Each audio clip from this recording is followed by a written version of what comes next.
Despite political tension and constant security threats, tourism to Israel is rising. And that brings us to our notable number.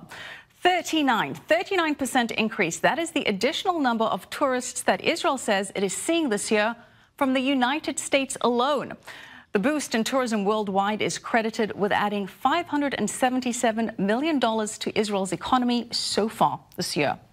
We're now joined by Uri Steinberg, the Israel Tourism Commissioner for North America. Uri, nice to have you with us. Great to have you. Uri, as we just mentioned, tourism to Israel hitting records so far this year. What's driving it? Well, I do believe more and more people in today's world are fascinated by Israel, and they're less fearful as some times and instances in the past. We've seen some concerns on this matter. So we are seeing a trend of more people coming to Israel, and more people are aware that the world is not as safe as it used to be. And since they're going to France and they're going to other countries, they're saying, I'm going to go to Israel as well. So you're saying because the threat of terrorism is now spread around the world, it's no longer just an Israel problem and it's not deterring tourists? That is correct, but also one should look at what's happening in Israel. The country has been perfectly safe for several years.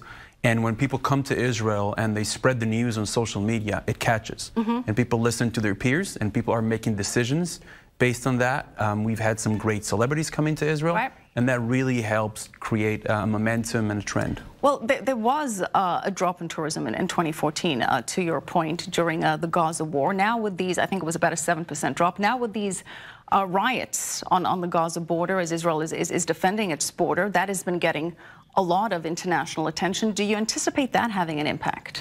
We actually look into that, and we've seen nothing. And it seems that more and more people kind of check the news and do this deep dive into understand what's happening. I think social media has told the broader picture, the broader story. And kind of people voted with their bums and got on planes and went to Israel. Right. Well, where are the majority of these bums on planes coming from, to use your term? Yes, well, which countries are you seeing the most increase? The staggering growth is here in the United States. Okay. And not only are we proud of that, this is the, I think, the most substantial market, stays the longer, spends the larger amount of dollars in Israel, and actually shows the biggest solidarity with Israel. And we see this amazing bond between those two countries reflect in those numbers. We're also seeing wonderful results in Southeast Asia, in China. Germany and Russia continue to dominate, so is France. And this kind of ongoing trend has actually created problems in Israel to finding hotels, which is obviously a good problem. It is a great problem for the state of Israel to have, definitely. Uri, you mentioned Southeast Asia brings Indonesia to mind, and Indonesia has never recognized the state of Israel, but now it's gone so far as to ban Israelis from entering the country, and Israel has reciprocated doing the same. Now, about 30,000 Indonesians, I believe, travel to Israel every year. What do you make of that move, banning those tourists?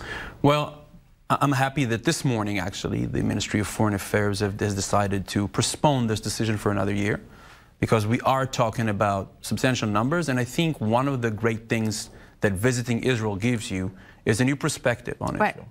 And it actually brings back, you know, besides people who just had a great time, new people who understand Israel and can actually serve as advocates and as ambassadors for Israel. So I think it's a great decision to allow people to come here. I have no doubt that those 30,000 Indonesians will go back kind of better believers in Israel and what we stand for. There has been some attention over Argentina canceling a soccer match in Israel due to threats against the players from Palestinians. And that brings to mind the BDS movement. Some stars have canceled trips. Others, like you said, don't care and dismiss it and are going anyway. Ringo Starr comes to mind. Well, what impact is there when a story like that happens, when a musical tour or a sporting event is canceled? At the end of the day, I think it's minute. We don't see a massive trend of people kind of following those very sporadic cases. So we see more positive than negative. We see more actors, celebrities coming to Israel. Actually, right now in Israel, we have Andy Cohen and we have several others on the way. So we feel that we're winning that. And I think the numbers of people going to Israel, the number of influencers and musicians going to Israel is kind of the best testament for that. Well, so when somebody like a Ringo Starr says that he's looking forward to it, does that produce a spike, perhaps?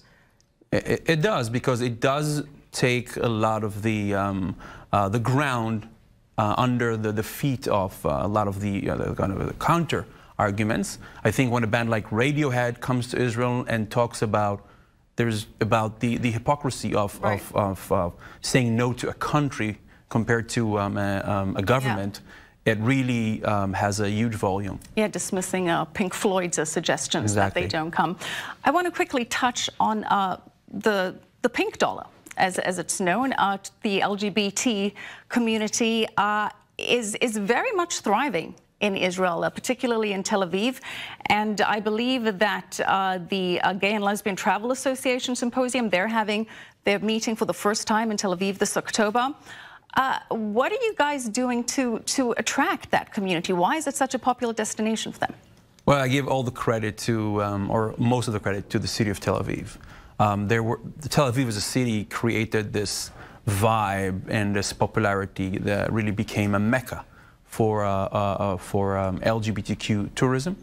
And what we're trying to do is just to make another push and to make sure that we've got the right marketing efforts, we've got the right products for this audience, and we're so happy because the LGBT community is a trendsetter, and it really trickles down and gets more people excited, and we're so happy. And tomorrow in Israel, it's going to be LGBTQ Pride in Tel Aviv. Right. It'll be a wonderful celebration. All right. Well, we will have to get your tips on your favorite restaurants in Tel Aviv. It is indeed a thriving city. I've been several times. Love it. Uri, thank you so much. Uri Steinberg, appreciate you being with us. Coming up on